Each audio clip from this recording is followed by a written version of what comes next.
Like करें, subscribe करें, उसके बाद बेल आइकन को दबाएं ताकि हम अर्श के नीचे उसका सर है फरिश्ते का और तहतुस सरा में उसका पैर है। उसका एक बाजू मशरिक की तरफ है और उसका दूसरा बाजू मगरिब की तरफ है।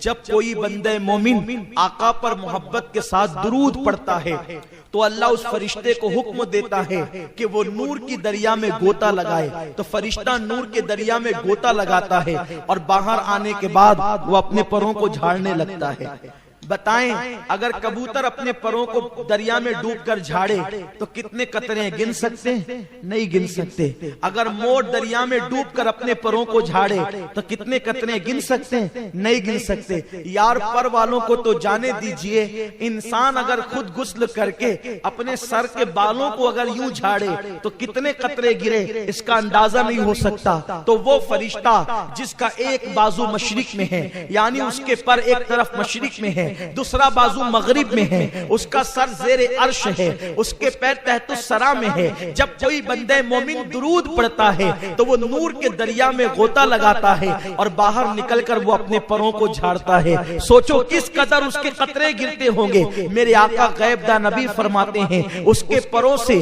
जितने नूर के कतरे गिरते हैं, हर कतरे से अल्लाह फरिश्ते को पैदा फरमाता है और जितने हजारों लाखों करोड़ों फरिश्ते पैदा होते हैं वो सब के सब क़यामत तक के लिए उसका नाम लेकर मग़फ़िरत की दुआ करते हैं जिसके दुरूद से वो पैदा हो गए।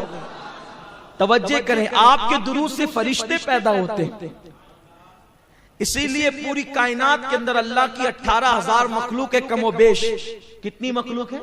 18,000 मखलूक है कमोबेश। ये नाक के अंदर जो जरासीम जाते हैं वो भी अल्लाह की मखलूक है ना, जिसको जरासीम कहते हैं, कीटाणु जिसको कहते हैं, वो भी अल्लाह की मखलूक है। एक सांस लेते हैं तो करोड़ों अरबों खरबों नाक में घुसते हैं ना, वो इतनी मखलूक है अल्लाह की। लेकिन फरमाया गया अल्लाह की मखलूक के 10 हिस्से हैं। अल्लाह की मखलूक के 10 हिस्से हैं। एक हिस्से में सारी मखलूक है, जिन्नात, इंसान, जरासीम, जानवर, हैवान, सब, दरख्त, शजर, हजर, बर्ग, समर, बुलबुल, चिड़िया, मुर्ग, सब एक हिस्से में है और 9 हिस्से फरिश्ते हैं। सोचो फरिश्तों की तादाद कितनी होगी, कितनी तादाद होगी फरिश्तों की, अंदाजा लगाओ। तो ये जो फरिश्ते पैदा होते हैं किस तरह पैदा होते हैं? इंसान शादी करे तो इंसान पैदा होता है और इंसान दुरूद पढ़े तो फरिश्ते पैदा होते हैं। मैंने सोचा ये दुरूद से इंसान भी पैदा हुआ, दुरूद से फरिश्ते भी पैदा हुए। कैसे?